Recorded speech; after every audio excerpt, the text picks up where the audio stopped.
Wa amma wajhu tasmiyatiha bil Ibrahimiyah al-Hanifiyah. Adapun sisi penamaan thariqah Tijaniyah dengan thariqah Ibrahimiyah Hanifiyah. Kenapa kok dikatakan thariqah Ibrahimiyah al-Hanifiyah? Dari mana ini diambil? Bali annaha nasyi'atun 'anid dairatil fadliyati allati minha qaulu ta'ala ittakhadallahu Ibrahim khalila. Adapun penamaan bentuk sisi penamaan thariqah kita Tijaniyah dengan thariqah Ibrahimiyah Hanifiyah, karena thariqah Tijaniyah ini muncul dari lingkup keutamaan Allah SWT. Ad-dairah al-fadliyah, lingkup keutamaan, lingkup fadl, keutamaan Allah yang allati minha, yang bersumber dari salah satu firman Allah SWT, ittakhadallahu Ibrahim khalila. Allah telah menjadikan Nabi Ibrahim sebagai khalilnya, sebagai khalilnya, kekasihnya. Fil azal, pada masa azali. Jadi sebelum Nabi Ibrahim itu dimunculkan oleh Allah, dilahirkan oleh Allah ke muka bumi, Allah sudah menjadikannya sebagai khalilnya, sebagai khalil, kekasihnya. Fil azal, fi azali. Qabla ijadihi, sebelum Allah mewujudkan, menciptakan Nabi Ibrahim itu. Wa ijadil kaun wa ma fi, dan sebelum Allah mewujudkan alam semesta beserta isinya, Allah sudah menjadikan khalil Sayyidina Ibrahim sebagai khalilnya. Dalam firman-Nya, walaqad ataina Ibrahim rusydahu min qabl. Dan sungguh kami telah memberikan kepada Nabi Allah Ibrahim petunjuknya Nabi Muhammad sebelumnya. Sebelumnya sudah kami beri petunjuk itu Nabi Ibrahim, kata Allah SWT dan firman. Faliqaulillahi subhanahu wa ta'ala ajalla ahliha fi dairatil fadl. Ajalla ahlaha fi dairatil fadl azalan sumiyat bidalha.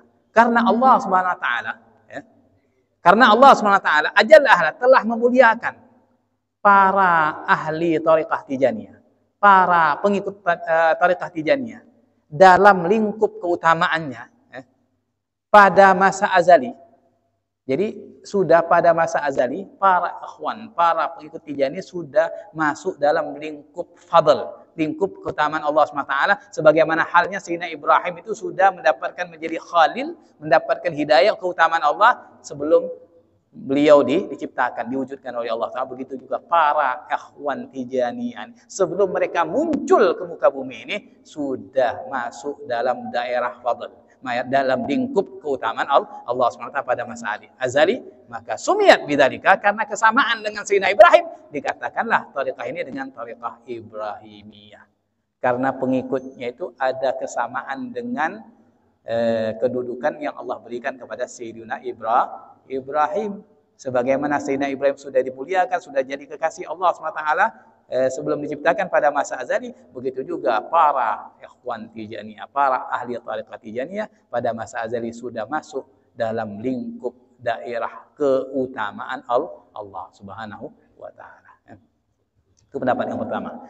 Au yuqalu, ataupun disebut juga Ibrahimiyah, innaha lamma kanat tariqata ittiba'in sahlatan, tariqata ittiba'in sahlatan la dhiqa wala haraja fiha wala masyaqqata, kanat Ibrahimiyatan hanifiyatan. I'tibaran bima asyara ila qaul ta'ala. Sesungguhnya thariqah Tijaniyah, tatkala thariqah Tijaniyah itu adalah thariqah ijtiba, thariqah yang memang ijtiba itu yang memang dipilih oleh Allah Taala, ditarik orang-orang ahlinya itu orang-orang yang memang ditarik oleh Allah Subhanahu wa taala, yang mudah, thariqah yang mudah, tidak ada kesempitan di dalamnya. Tidak harus khalwat, tidak harus puasa, tidak harus tirakat, pokoknya mudah sudah.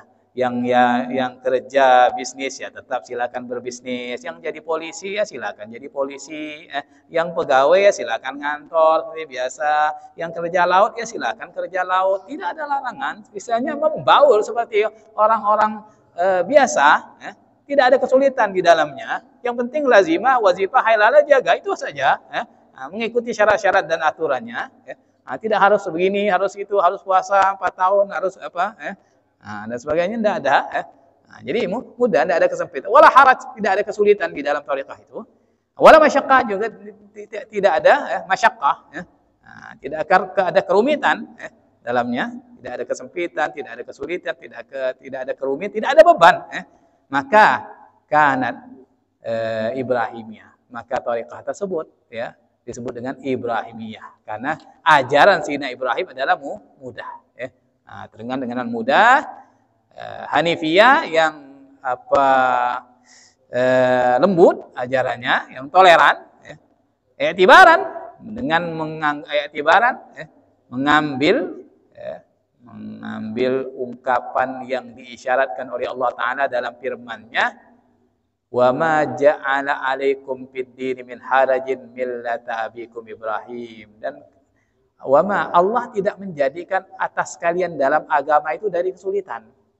Seperti agama abah ayah datuk kalian engkau Sayyidina Ibrahim. Artinya ini ayat ditujukan kepada Rasulullah, di mana Allah SWT menyatakan kepada Rasulullah bahwasanya agama yang syariat yang Allah tetapkan kepada Rasulullah itu mudah, sama seperti halnya syariatnya Nabi Ibrahim alaihissalam, tidak ada kesulitan di dalamnya.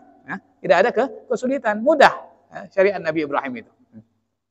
Tidak seperti syariatnya Nabi Musa. Kalau syariatnya Nabi Musa, kalau terkena najis dikit aja bajunya, itu tidak bisa dicuci, harus disobek bajunya itu. Kalau hanya cuci begitu tidak hilang najisnya, harus dibuang kainnya itu, kan repot. Dan kalau ibadah tidak boleh di rumah, harus di tempat ibadah. Kalau kita di mana saja boleh, mau di pasar juga kalau ada tempat, bisa sholat. Di mall kita bisa sholat, di jalan kita bisa sholat. Tapi kalau syariatnya Nabi Musa, tidak boleh sholat di rumah, ibadah harus di tempat ibadah. Kan repot ini, sulit kan syariat Nabi Musa.